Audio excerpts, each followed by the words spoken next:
اعوذ باللہ من الشیطان الرجیم، بسم اللہ الرحمن الرحیم۔ میں کامران شہزاد صدیقی اور آج کا میرا موضوع ایام حج کے دوران قربانی۔ قربانی جو ہے ایک بڑا عظیم فریضہ ہے، اور ایام حج میں یعنی کہ ذی الحج کے مہینے میں 10 ذی الحج کو یہ قربانی پوری دنیا میں مسلمان کرتے ہیں، اور اللہ تعالیٰ اپنی رحمت اور کرم ان پر نازل فرماتے ہیں۔ قربانی کے بارے میں اکثر یہ چیزیں دیکھی جاتی ہیں، پوچھی جاتی ہیں، کنفیوژن ہوتی ہے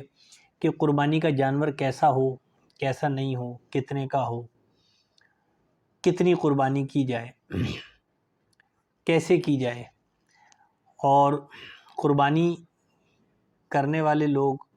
اپنے بال اور ناخن ترشوائیں یا نہ ترشوائیں، اور قربانی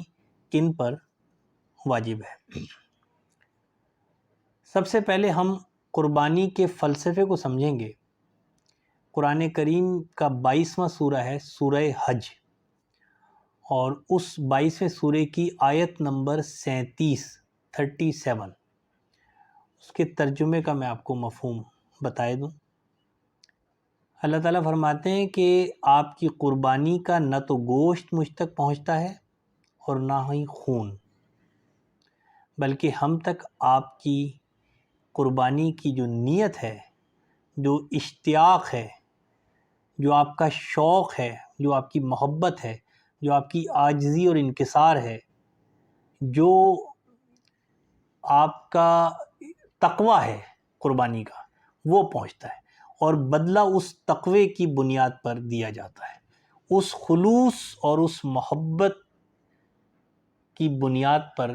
جو ہے وہ قربانی کا صلہ ملتا ہے۔ تو اس کا مطلب یہ ہوا کہ جانور 25 لاکھ کا ہو، 50 لاکھ کا ہو، 1 کروڑ کا ہو، 1 لاکھ کا ہو، 50,000 کا ہو یا 70,000 کا، یہ ایشو نہیں ہے۔ ایشو یہ ہے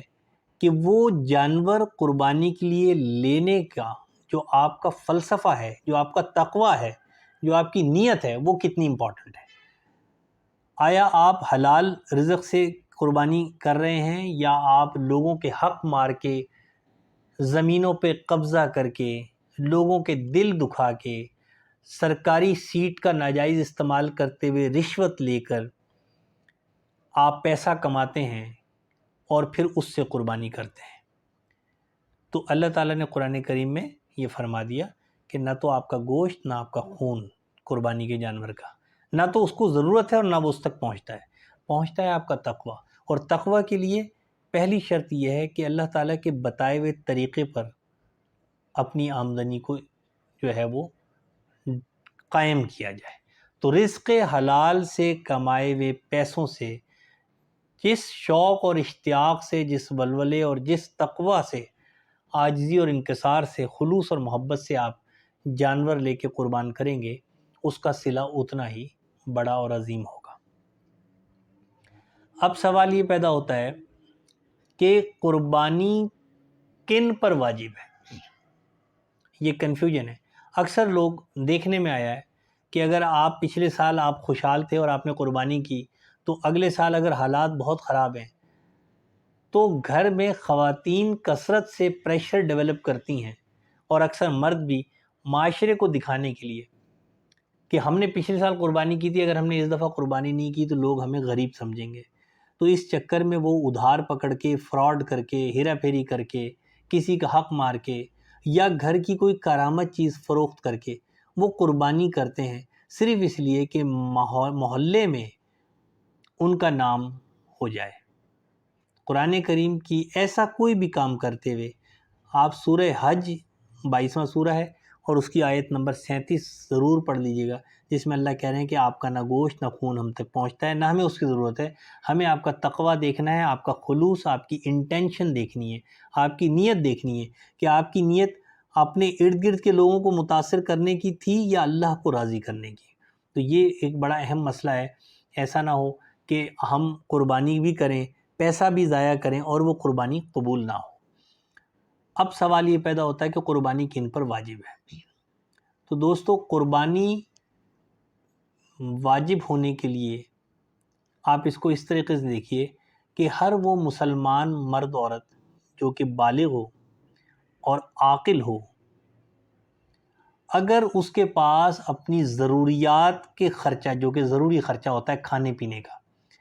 ایام حج میں ضرورت کے مطابق خرچہ ہونے کے بعد، اور اگر اس کی اس بساط سے بڑھ کر قرض نہیں ہے، مثال کے طور پہ آپ پر 10 لاکھ روپے کا قرض ہے لیکن آپ کے پاس 20 لاکھ روپے کی پراپرٹی موجود ہے، تو یہ بساط کے اندر قرض ہے، آپ جب چاہیں گے وہ بیچ کے قرض اتار دیں گے۔ لیکن اگر آپ کی پوزیشن ایسی ہے کہ آپ نے کسی کا کوئی پیسہ دینا ہے اور آپ کی ٹوٹل جائیداد بھی جو ہے اس سے کم ہے، تو اس صورت میں آپ قربانی دینے کے لیے آپ یعنی فال نہیں کرتے اور قربانی آپ پر واجب نہیں ہے۔ تو قربانی کن پر واجب ہے؟ ہر مسلمان مرد عورت جو کہ بالغ ہو اور عاقل ہو، اور ایام حج کے دنوں میں اس کے جو ضروری اخراجات ہیں اس کو نکال کر، ضروری اخراجات سے مراد ہے کھانا پینا، اس کو نکال کر اگر اس کے پاس اتنی رقم یا زیور سونے چاندی ہیرے کی شکل میں اس قدر ہے کہ جو 52.5 تولے چاندی یا اس سے زیادہ ہے، تو اس پر قربانی واجب ہے۔ اب آج کے دور میں ہم دیکھتے ہیں کہ اگر ہم اپنی کل جائیداد سے زیادہ کے مقروض نہیں ہیں اور ہمارے پاس ایام حج میں کھانے پینے کی ضروری اشیاء جو کہ فوڈ ہے اپنے بچوں کے لیے اور اپنے لیے، اس کے بعد ہمارے پاس اگر اتنا پیسہ یا چاندی یا سونا یا زیور یا کوئی اور چیز موجود ہے جس کی مالیت 52.5 تولے سے زیادہ بنتی ہے یا 52.5 تولے بھی بنتی ہے، تو ہم پر قربانی واجب ہے۔ آج کل چاندی، 1 تولہ چاندی تقریباً 2300 اور 27 روپے کی ہے، آپ 2330 رکھ لیں حفظ ما تقدم کے لیے، 2350 روپے رکھ لیں۔ 52.5 تولے چاندی بنتا ہے 79,000 اور 900 سم تھنگ۔ ہم احتیاط کے طور پہ 75,000 رکھ لیتے ہیں، کم رکھتے ہیں تاکہ قربانی فرض زیادہ ہو جائے۔ تو اس کا مطلب یہ کہ ضروریات کی لوازمات کے پیسوں کے علاوہ اگر ہمارے پاس 75,000 یا اس سے زائد رقم ایکسٹرا پڑی ہوئی ہے اور ہم کسی کے اپنی پراپرٹی سے زیادہ کے مقروض نہیں ہیں، تو ہم پر قربانی واجب ہے۔ لیکن اگر معاشی حالات ابتر ہیں، کوئی چیز پراپرٹی نہیں ہے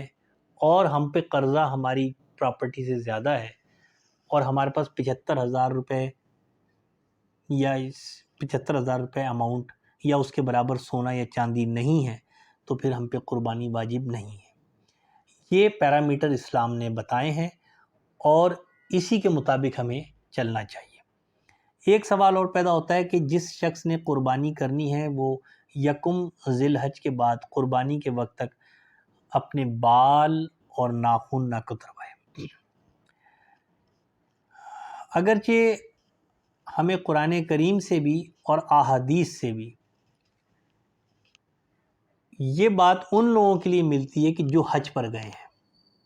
قرآن کریم میں بھی تمام صورتیں، تمام آیتیں جو ہیں وہ اسی طرح انڈیکیٹ کر رہی ہیں کہ یہ اللہ تعالیٰ ان سے مخاطب ہے کہ وہ لوگ اپنے بال نہ منڈوائیں جنہوں نے